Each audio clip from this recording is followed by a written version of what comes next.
Hey, welcome back to a Halloween special with Derek Lobo and Rock Advisors Apartment. We were just getting into or trying to explain or finishing up on York Region and why, the vacancy rates and, the subways and different things like that, about why there is no apartments up here.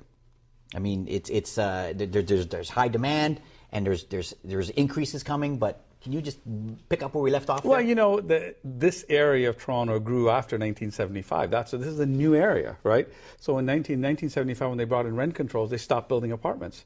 And so there weren't that many apartments up here to start with. Right. And then the population grew dramatically. Like, there's so much traffic coming up the 404 every day into Markham. And there are all these ATI, Motorola, these are high-paying jobs. Yeah. The average wage in there is over $100,000. And it's not old guys like you and me, Mark. It's younger guys, right? They want to rent apartments. They're actually having come back to Toronto to rent apartments. So there's definitely an opportunity to build apartments. And I think the city and the region, could do a little...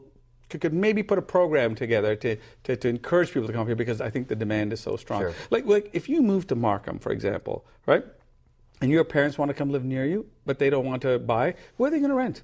Yeah. There's nowhere to go. Yeah. Where are your children going to go when they first leave the nest and they want to rent a place? Hopefully they get a job close by. Where do they go? Yeah. Do you want them living in a basement apartment? No. So we need to build purpose apartments. Not everybody wants to buy a condo. So are you dropping a hint for any of our developers and listeners out there to saying, hey, I got a piece of land, I think I'd like to build an apartment building? Are you saying that it would be a slam dunk for them? Well, I think I'm dropping a hint to the city and saying that, I think there's a great opportunity. The demand is clearly here. 0.38 apartments per 100 people should not be acceptable. Got it. Right? Got it. And maybe they should just open up the door to encourage developers to build rental apartments, because certainly the demand is here, and it's good for the city, it's good for the residents, it's particularly good for the seniors and the young people. Sure. Typically, in the average apartment building, 2/3 of them tend to be younger, 1/3 tend to be seniors. Right. Middle-aged people with families, and all are obviously buying homes, when they can afford it. So I think that's just a great opportunity to develop here. Derek, during the break, you mentioned something that blew my mind, which is that you were involved with the highest selling or the most number of units sold in one deal? Yeah, at the time it was March of 2011. At this stage in the show, I like to always break down a deal. Would you feel comfortable if you broke down this deal up on here? Sure. In fact, on our webpage, I did an actual video of the transaction with the buyer, the seller, the lawyer, the property manager talking about it. Yep. And if you're interested in the deal, if you just went to our webpage and you looked at the Cherry Hill deal, there's actually a 7-minute video there describing how the deal came together. And this is the Cherry Hill apartment complex. Okay. And if you're from London, Ontario, you're gonna know the Cherry Hill building. It's kind of at Oxford and Wonderland Road. Okay. And it's a huge site. There are 13 apartment buildings. 13 buildings. Yeah, 13 buildings. Okay. Right, for a total of, I think, 2,326 units. 2,326 units. That's half the apartments in the province of Newfoundland. To give you some sense as to how many apartments that is, okay? Okay. And then there was a shopping center, a large shopping center. How many square feet? I think it was 200,000, 250,000 square feet, something like that.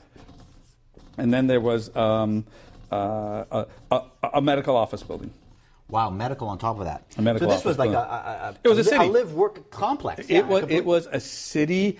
It was run by just a fabulous family that just ran the building with such a sense of community that was really inspiring. And the father, a guy named Sam Katz, was a Holocaust survivor, came here after the war, built this beautiful, had a heart for people, had a heart for God. Sure. And then his sons took over, and they were, they say the apple doesn't fall far from the tree. Right, these guys ran it just terrifically, but it came time to sell the property. So are you saying that this is the actual builder built it and then managed it? Oh yeah, he built it in the 50s, up. 60s, 70s, Wow. yeah. Then the sons took over the business, and then they had to find just the right buyer to buy it. They just weren't going to sell this building to anybody. They knew all the tenants by name.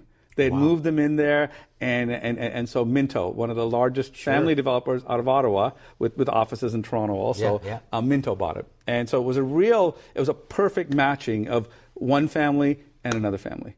And they needed to continue that tradition there. About 80% of the people living in the building were seniors. Wow. Yeah, so it's fabulous. Yeah, so, in your career, you're blessed to have something like this happen. And rightfully...